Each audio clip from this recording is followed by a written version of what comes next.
আমি আপনার থেকে বলেছি বাংলাদেশে স্টেট স্পন্সর্ড টেররিজম চলছে।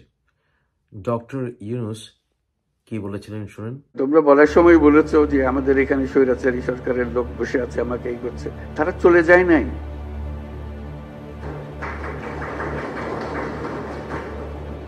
তোমরা বলছো যে তার সরকারে আছে, আমি বলছি তোমার গ্রামেও আছে। শুধু সরকারকে দেখি আমি চলে গেলাম ওই সরকারে আছে, তারা কিছু করতে পারতেছে না।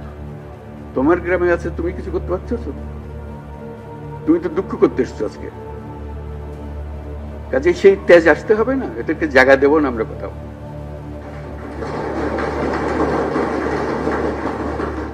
আমাকে তার ভয়ে আমার গ্রামে পথ চলতে হবে, এই বাংলাদেশ করলাম আমরা। এই বাংলাদেশটা আমরা করি নাই। সে তার সমস্ত স্বভাব পরিবর্তন করে আমাদের সবার সঙ্গে মিশে যাবে, এটা হবে। কিন্তু তার স্বভাবে সে চলতে থাকবে আমার সামনে দিয়ে, আর আমি বলবো আমি নতুন বাংলাদেশ গড়ে ফেলেছি। আমি বলবো না। ডক্টর ইউনূস এই কথা বলে যেটা উনি করেছেন যে সাধারণ মানুষকে আইন নিজের হাতে তুলে নেওয়ার জন্য উনি আহ্বান করলেন, এবং সেটা গ্রাম পর্যায়ে। উনি বললেন যে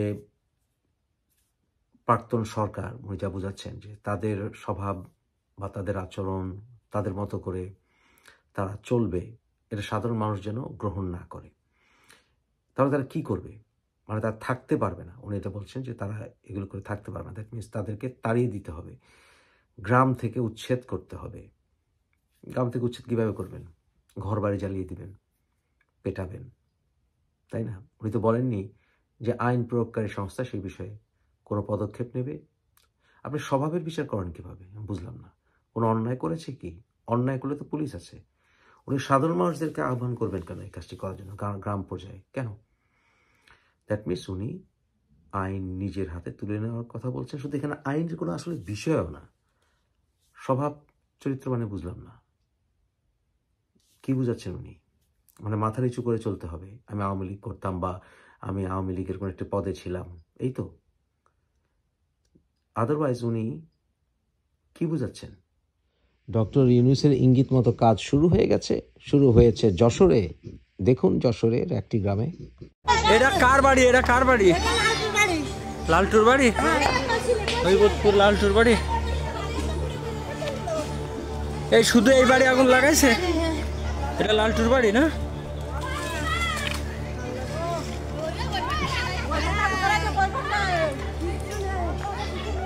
এটা লালটুর বাড়ি না? ও, এটা লালটুর বাড়ি। হ্যাঁ, আমি ফায়ার সার্ভিসের ফোন দিছি। আচ্ছা, এছাড়া আর কোনো বাড়িতে আগুন লাগাইছে নাকি? কার বাড়ি সেটা? রমজানের বাড়ি? এই বাড়ি, এই বাড়ি রমজান। আর কোন বাড়ি? আর কোন বাড়ি? হ্যাঁ, কখন করছে এটা? 1 ঘন্টা আগে সব পুরাই গেছে, কলও ভেঙে ছুঁয়ে গেছে।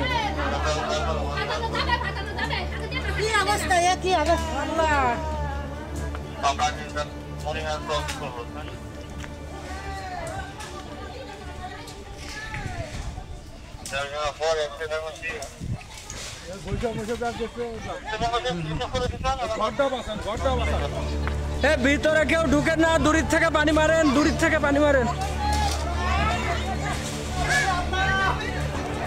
এই দূরের থেকে পানি মারেন, দূরের থেকে পানি মারেন, ভিতরে ঢুকেন না, দূরের থেকে পানি মারেন, দূরের থেকে পানি মারেন, দূরের থেকে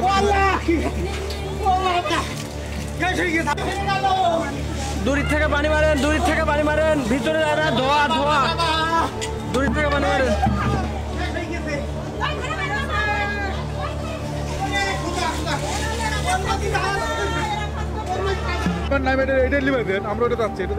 এই আগুনটা নিভাইতে হবে, ওই ভেলাটা নিয়ে আসেন।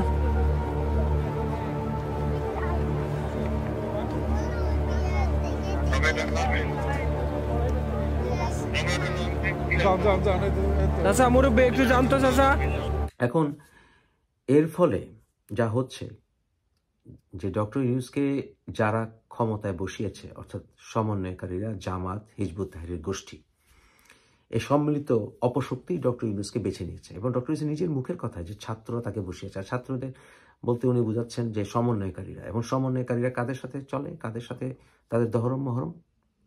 Hizb ut Tahrir, Islamic State, Jamaat, Shibir, right? এটা তো এখন স্পষ্ট প্রমাণিত সত্য। এখন চলছে দেশে স্টেট স্পন্সার্ড টেরোরিজম। আমি খবর পেয়েছি, অসংখ্য তথ্য আছে, সে ভিডিও করে কুল পাবো না, এত তথ্য আসছে আমার কাছে। আমি খবর পেয়েছি যে জামাতের নেতারা বাংলাদেশের প্রতিটি থানায় প্রচুর টাকা খরচ করছে। এত টাকা আসছে কোত্থেকে? বিদেশ থেকে আসছে নিশ্চয়ই। প্রচুর টাকা প্রতিটি থানায় খরচ করছে। আমার কাছে একেবারে ভেতর থেকে খবর আছে। যদি কখনো চ্যালেঞ্জ করে একেবারে প্রমাণ সহ দিয়ে দিব। তাও ডক্টর ইউনূসের সরকারকে দেব না, যেখানে দেওয়ার প্রয়োজন হবে সেখানে দেব। করে একদিন সময় আসবে। তারা যা করছে, যে একেবারে ধরেন গ্রামের একেবারে নাম না জানা পাতি একটা আওয়ামী লীগের নেতা, তাকে যদি ধরে নিয়ে আসে, লোকাল যে জামাত আছে, জামাতের নেতারা বা কর্মীরা আছে, তারা গিয়ে তাকে পুরস্কৃত করে। ওই পুলিশ যেই পুলিশই তাকে ধরে নিয়ে আসবে তাকে আর্থিকভাবে পুরস্কৃত করে। এটা র্যান্ডম চলছে পুরো বাংলাদেশে। তবে অনেকগুলো ঘটনা ঘটেছে যেখানে আওয়ামী লীগের কর্মীদেরকে ধরে নিয়ে গেছে, বিএনপি সেখানে লবি করে তাকে বের করে নিয়ে এসছে, এবং তারপরে থানায় গিয়ে তাণ্ডব করেছে জামাতের নেতারা। আমি আপনাদেরকে একটু উপদেশ দিচ্ছি, যারা সাধারণ আওয়ামী লীগ কর্মী, যারা এরকম নাজেহালের শিকার হচ্ছেন, আপাতত সমন্বয় নির্ভর জামাতের ভয়ে তটস্থ পুলিশ, এমনকি অনেকগুলো ক্ষেত্রে জামাতের কর্মীরা, ছাত্র শিবিরের কর্মীরা এখন পুলিশ অফিসার হয়েছে। এর আগে আপনাদের কয়েকটি উদাহরণ দিয়েছি। এদের থেকে বাঁচুন, কারণ এখন আওয়ামী লীগের নেতাকর্মীর উপর নিধন চলছে। অনেক ক্ষেত্রে আমি বলবো এটা জেনোসাইডের পর্যায়ে চলে গেছে। আপনারা আপনাদের সিম কার্ড ব্যবহার করে কোনো কল করবেন না।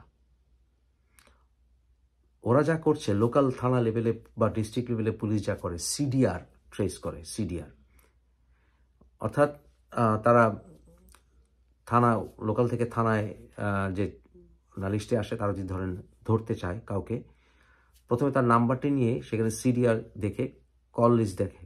কল লিস্ট দেখলে কোথা থেকে কে কল করেছে, ও কল কোথা থেকে রিসিভ করেছে, যে কল করেছে তাকে এবং সে যাকে কল করেছে নাম্বার সহ, লোকেশন সহ, অ্যাড্রেস সহ পেয়ে যায় ওরা। এটাকে বলে সিডিআর।